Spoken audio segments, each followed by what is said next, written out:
Good afternoon to my bosses, Dr. Mohan, Dr. Midi, Dr. Puisan, and Dr. Farida, and my fellow colleagues. Today, I'm Cheryl, and I will be presenting the topic of blood flow restriction resistance training. Why I picked this topic is because I feel it's something that's interesting that could help our patients in the future. Alright, so just an outline of what I'll be going through today will be your introduction, benefits, mechanism of how this works, current research, general guidelines of how we can prescribe it to our patients, safety considerations and limitations. So a little bit background history on how this started. Actually in 1966, a Japanese named Yoshiaka Sato introduced Katsu, which is just added pressure. He experimented it on himself by using anything that could block his blood flow, such as bicycle tubes, ropes and bands at different pressures at various parts of his body to increase the strength and muscle hypertrophy. Currently, ACSM recommends actually a minimum of resistance training load of 60 to 70% of your 1 RM to gain strength and 70 to 85% of your 1 RM to achieve muscle hypertrophy. But we know that this is a difficult task in especially those who are elderly, those who are injured, and those who are post-operative. So in view of that, they have come up with something called blood flow restriction resistance training. So what is this? This is actually an application of tourniquets or inflatable cuffs at the proximal portion of the specific limb during resistance training.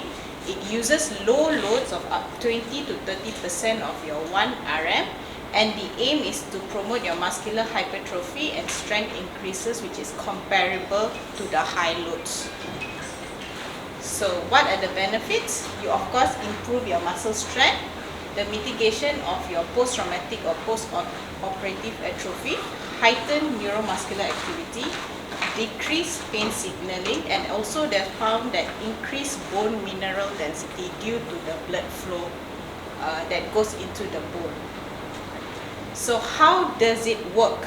So initially, due to your blood flow restriction, there is venous pooling into that location, which causes metabolic stress from vascular occlusion and mechanical tension from the resistance training or your exercise, which lead to synergistic increases of your muscle hypertrophy and strength.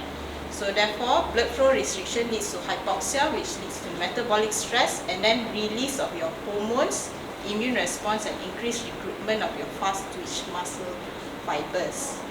So metabolites which accumulate during exercise, which are known mediators of muscle hypertrophy, are amplified during this BFR, and they are believed to induce earlier peripherally mediated fatigue, resulting in increased motor unit recruitment. BFR is So the first one I'd like to look into is your inhibition of myostatin. Myostatin is actually a protein which is produced and released by the muscle itself, and it acts upon that particular cell and inhibits myogenesis.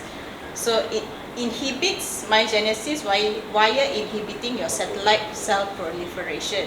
So in BFR, the mechanical overloading will reduce the muscle myostatin gene expression, thereby allowing the satellite cell proliferation and hypertrophy. So other regulators of muscle growth are also your heat shock protein, your mTOR, your IGF-1, and your nitric oxide. So we'll go into a bit more detail. Heat shock protein is actually induced by stresses such as heat, ischemia, and hypoxia. It prevents misfolding or aggregation of protein, and it inhibits ROS that can lead to protein degradation. So one particular heat shock protein that was found in the research was HSP72. It prevents protein degradation during periods of reduced contractile activity by inhibiting the ubiquitin proteasome pathway. So with BFR, heat shock proteins are actually increased, therefore it then reduces the protein degradation. Okay. So second one is your mTOR, which is your mammalian target of rapamycin. It regulates protein synthesis. One particular pathway, which is your S6K1, is a product of your mTOR pathway, and it's a regulator of exercise-induced muscle protein synthesis. The third one is your IGF-1, which is your insulin-like growth factor, and it stimulates mTOR, and then therefore regulates your exercise muscle protein synthesis. Finally is nitric oxide. So nitric oxide is triggered by a mechanical stretch of your muscle, which then mediates your satellite cell activation and myogenesis as well. Okay, so fiber recruitment, as I mentioned earlier, BFR, because of your vessel occlusion, the resistance training leads to reduction in oxygen availability. So when oxygen is reduced, your force production is reduced, and this will lead you to require more motor unit recruitment, which is your type 2, in order to produce the same amount of force. So if you look into this picture here,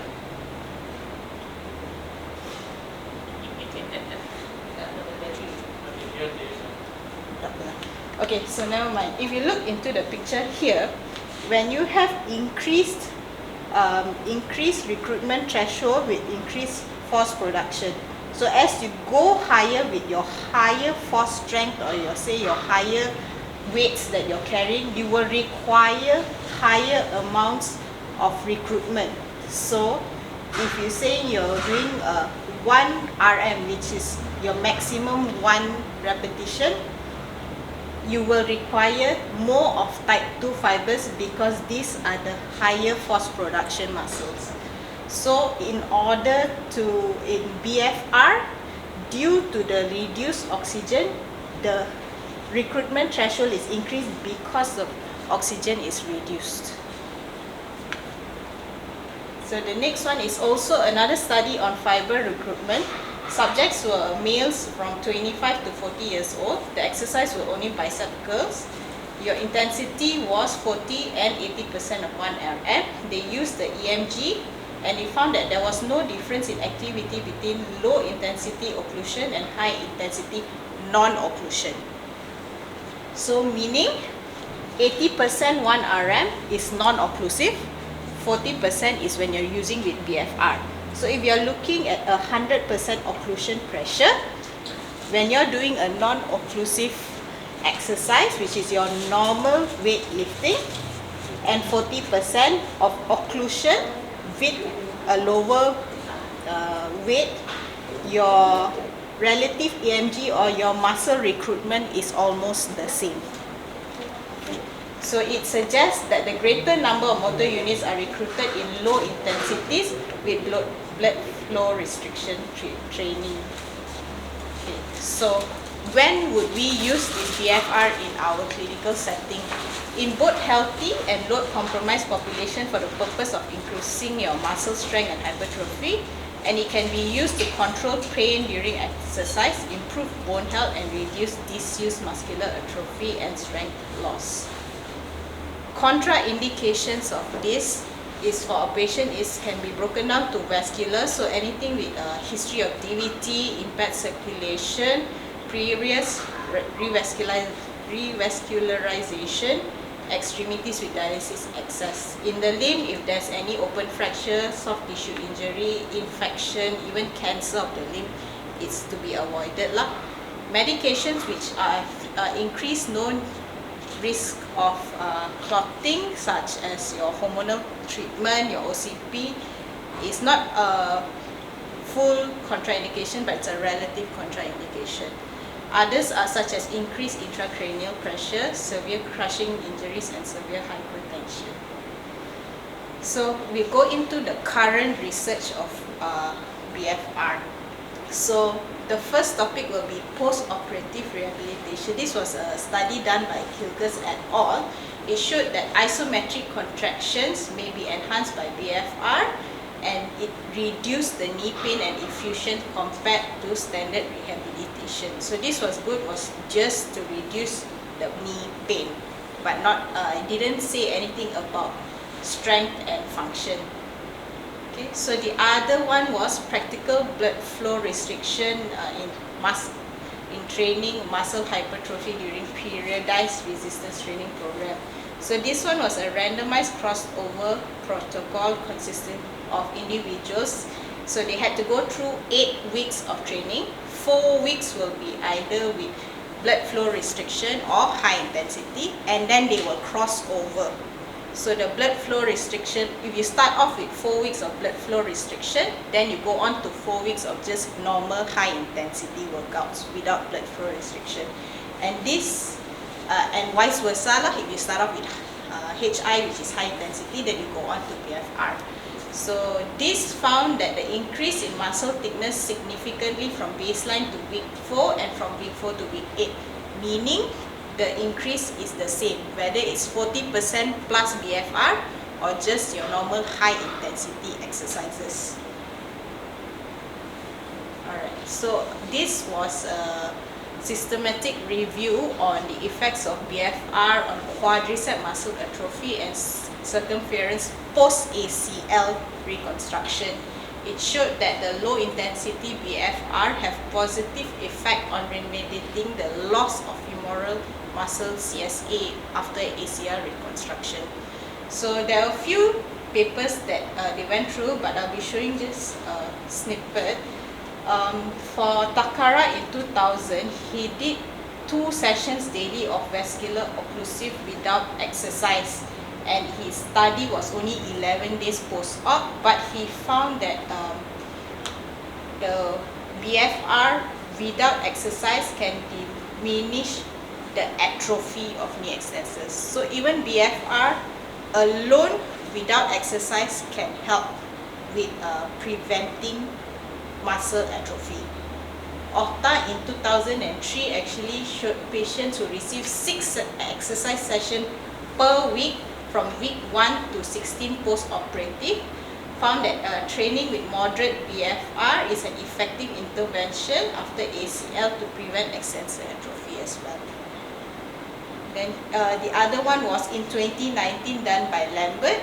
He performed quadricep setting isometrics, bilateral concentric eccentric leg presses, and concentric or eccentric hamstring curls, and they were performed between weeks 1 and 12 post-operatively. And he found that the lean muscle mass remained decreased in control group, which is those who did not do any exercise with BFR compared to the BFR group. So in total, they find that post-ACL reconstruction, BFR is good to either prevent atrophy and reduce pain. So this one is for those undergoing knee surgery. So can we see? The first one was done BFR in patient with ACL reconstruction as well. 2 sessions, weeks per week, and 8 weeks total beginning post-op week 10 only. His outcome was quadricep muscle strength and rectus femoris muscle volume. BFR training with high intensity exercises did not significantly improve quadricep strength, activation or volume. So his one was contradicting the rest of it. Whereas the second one, post-operative BFR in ACLR as well. He did 1 testing session composed of multiple exercises, and the primary outcome was knee pain, RPE, and also your exercise-related blood pressure. And he found that the RPE was higher in patients with ACLR using BFR compared with their uninjured control leg, and knee pain was actually lower. So he found a positive relation with BFR. In these 3 studies as well, it was a contradicting report, where one was no significant difference. One found several years after ACLR, there was still increase in quadricep muscle thickness and also the strength. And the other one found that the pain and swelling were improved after ACLR with BFR. So this paper actually showed a very mixed review of BFR post-ACLR. So BFR training for lower extremity muscle weakness due to knee pathology showed in out of 6 of 7 studies in this paper, it measured your quadriceps strength, reported significant improvement. Hamstrings were only checked twice in 2 studies, and there were no complications related to training. So 6 out of 7 were positive, 1 was equivocal. So from all the papers that I had read, there was a lot of different thinking, but generally the guideline were they use the frequency of 2 to 3 times a week for more than 3 weeks, or 1 to 2 times per day for 1 to 3 weeks. So if you're doing it more often, you use it for a shorter duration. But if you're doing it alternate days, then you can use it for a longer duration. The load is usually 20 to 40% of your 1 repetition max. Your restriction time is usually 5 to 10 minutes per exercise with reperfusion in between. Meaning, if you were to do 3 sets of bicep curl, after the 3 sets, you open up and you allow reperfusion. This is to avoid any complications or pain. So you generally use 2 to 4 sets. Repetitions can be either 15 times 4 or 30, 15, 15. Rest in between sets, you're expected about 30 to 60 seconds. And your AOP, which is your arterial occlusion pressure, will be 40 to 80%. Generally, we use lower pressure for smaller limbs and higher pressure for larger limbs, meaning your upper limb can be about 40%, whereas your lower limb will be about 80%. How do you measure AOP? Okay, so I'll go on to this after that. So I also looked at different methods of occluding the blood flow. So Oliveira in 2019 showed there was no significant difference in blood lactate, growth hormone, and IGF-1 in growth groups which use either pneumatic or non-elastic. So pneumatic is like the one above, non-elastic is the bottom one. Pneumatic is the one where you're using air pressure, like your blood pressure cuff, and the bottom one is just a normal like a non-elastic tie, 30K. So pneumatic cuff standardized to 150 millimeter mercury, and non-elastic was non-elastic, non-pneumatic had both the same pain perception and arm circumference. So they used the arm circumference to show that the same site that they were going to use to synchronize both of the studies. So in this, they showed that either one was acceptable. Second one is, so how do we assess arterial occlusion pressure? So Zhang et al. In 2020 found that the pulse oximetry in comparison to Doppler ultrasound was a reasonably accurate way to determine arterial occlusion pressure. The gold standard is actually a Doppler ultrasound. However, that is not feasible in every scenario. So this study actually did a RCT, and they found that it was almost comparable, and this is an acceptable way.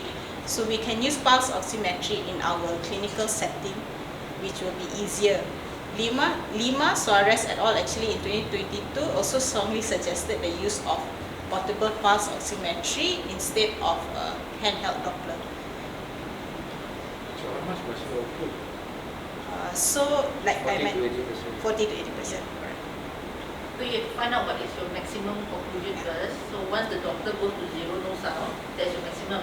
You get 40 to 80% out of that. Correct. So say you're say you're using a pulse oximeter and you're using a cuff. So you're increasing it until the pulse oximeter is unable to do a reading. So that is the maximum arterial occlusion pressure, and then you calculate percentage-wise from that level of how much you want to use, say 40%, then of say this is 150 millimeter mercury, if you say 40% will be 0.4 times 150, and then you will get the occlusion pressure of 40% that you would want to use for an upper limb. Can we use the cortisol as the method? So that Use what? the blood pressure. correct, cause the blood pressure, your It's similar, but the problem is, right, how you going to do that in your lower limb? Maybe difficult to put it that here to put it here. Trapezium. So they found it that it was But you want to do it here? Difficult. they found that it was okay to be used for upper limb but not for lower limb. Okay, using not the blood pressure cuff, Yeah. the non-pneumatic, how do we figure out how much we have already put on? So yeah, that one, That's the issue. yeah, that's the issue. But they mentioned that this can be done with arm circumference. So that means you have to start off with using a pneumatic cuff, So you then still you need the follow the pneumatic. arm circumference, which is the same, and then you use a non-elastic one, but you have to measure the arm circumference again and make sure it's the same. However, this is not very feasible because as you have hypertrophy and your sizes change, it will have to be adjusted So the accordingly. most accurate would be using the cuff. Of course, the pneumatic cuff is more accurate. So the next one, slightly on a different topic, will be BFR with electrical stimulation, because there's actually not much studies that could be found on this topic. However, they did find that there is increased muscle thickness and strength, there is significant strength gains, and also increased size of your muscles. So this is a good future use, but currently there's not enough data on this. But how do you use that? You just put the pneumatic cup and then you put the electrical stimulation. Yes, and then it will just contract the muscle. Oh, This really? will be Because you imagine, right, we do the NMES on a patient without the pneumatic cuff, it contracts the muscle and releases the muscle, right? Okay, so that you also get improvement, right? Now, you're going to add on the metabolic stress of the pneumatic cuff itself. So you're actually trying to accentuate your NMES minute effect. the same Yeah, as yeah, yeah. exercising isometrically with Pneumatic cup. Nice. so, but there's not much data on it, but however it's actually quite promising. Safety considerations in all this, the common side effects are actually quite it's quite safe. So the common side effects are temporary paresthesia, bruising, and delayed onset muscle soreness. Serious ones like rhabdomyolysis, prolonged pain, or syncopal events are usually is not usual. So far, only rhabdomyolysis has been reported once, and I think it's dependent on your patient selection as well. I also think DVT and PE are one of the more dangerous side effects as well. Correct. However, there was research that was done that states that BFR actually activates your fibrinolytic chain instead of your DVT or your PE. Perhaps also, Yeah. but I also feel that a lot of this research was done in a younger population. Correct. So therefore, we don't know in the more geriatric and more metabolically unwell patients whether we will have the same effect or not. That one is still left in the air. Tapi this thing, I think the number of apa namanya subject also is quite small. Oh, correct. And then Yes. if you start off to do this thing, you have to select your patient. And I Yes. don't think that this thing can be done on any elderly people for that Agreed. matter. I wouldn't do it. Agreed. There is actually studies on elderly. There is studies on those with spinal cord. Yeah, there is. And all of that says that it can be used safely on these patients, even the patients in ICU. They actually have done this on patients who are paraplegic Yes. on the way to having back to moving down. So they say that it's easier because Keep the muscle mass. not just that, because they can't do much. So when you Yeah, do that's this, right. you do the minimal, there's also market improvement already. So it can, but we just have to be careful and need to be monitored lah. I think this one cannot be done without medical. But actually so it's that's not one thing. true either, because a lot of people are doing this on their own. That's dangerous, in my Yes, opinion. they're doing it on their own. Usually in bodybuilding, powerlifting, they're doing this as a way of rehab and also as a way of enhancing their Muscle. physique. So it's not to say uncommon. It's just that in our hospital setting, it is uncommon because we are like, I do all this. So I say, I feel that when you look at this, the thing is whether you can deal with the outcome for example, even temporary paresthesia can cause panic among those who are doing it. Yes. So, Patient when you selection is important. when you do it under, I mean, of course, a lot of things are being done in the gym lah. A lot of things that some of it don't make sense also. But the thing is, whether you can deal with the, like so to speak, whatever that happens lah. God forbid, whatever stuff. I agree with you. Yes. Yeah, I think There was a research that done and they took the D-dimer levels. If you're worried about Rep- PE, PE. yeah. So DVT, PE, anything like that, they found that the D-dimer levels were within normal range even 1 hour after the exercises. That's good. So a lot of papers show that it's very safe, Oh. but It is very safe. it's I very agree. safe. But whether the outcome is positive or no outcome, that's the only debate at the. That's But I think my concern would differences. be it is very safe under supervision because Yep. a lot of them are done as research and also done with the PT involved. Mm. Whether or not is it safe when it's done on their own, that leaves a lot to be to be explored lah. Yeah, yeah. that's Future research can be. better. Say the word. More research. More research is necessary. Yes, that is the word. In the studies that Yeah. you saw, Yeah. the people administering the BFR, were they all certified BFR? No, so there's no certification for BFR training at the moment. Actually- Yeah. I think the Two. Katsu, Yeah. that guy now has a huge Yes. Yes, empire. He has, yes. He's offering certification, and there's another US based also offering certification.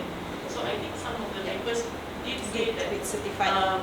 it's safest with certification because these people are trained to put where to put the where because there are exact places to put. If you put in the wrong spot, Correct. most likely you will hit the superficial nerve and then you can get that Paresthesia. Actually, yeah, paresthesia. I think someone with So- better understanding of the Yeah, it was anatomy actually- and I think that certificate. would be safe.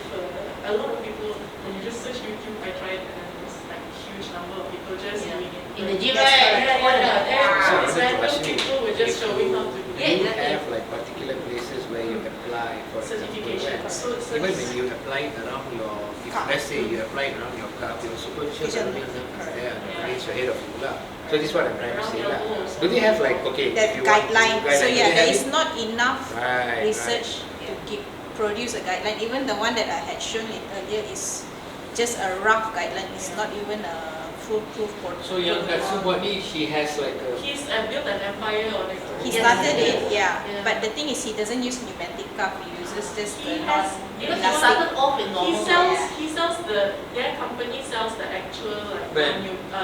it's like a Like, something that you can lock in. You pass it and then you Yeah. Oh. You can buy online. That's the I guy checked who- online as well. That's the guy who did the Started it themselves, in yeah. 1966. That guy. Yeah. That's the guy. Yeah, but now I'm not Now it's a big company already. Oh. So I think it's based in the US. They Nice, have nice. certification.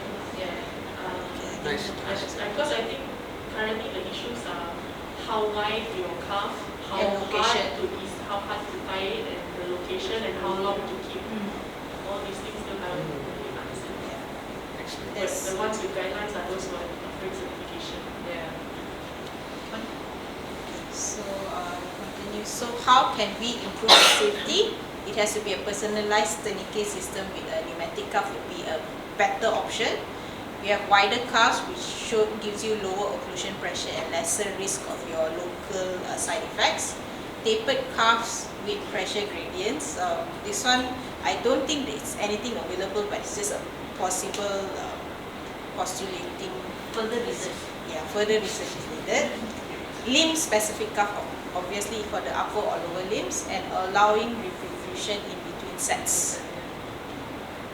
So, limitations to BFR, as you mentioned, there are so many because it's something that is up and coming. So, it only can be used for your limbs. It cannot be used anywhere else. The benefits are potentially only short-term. There's no long-term studies on this yet.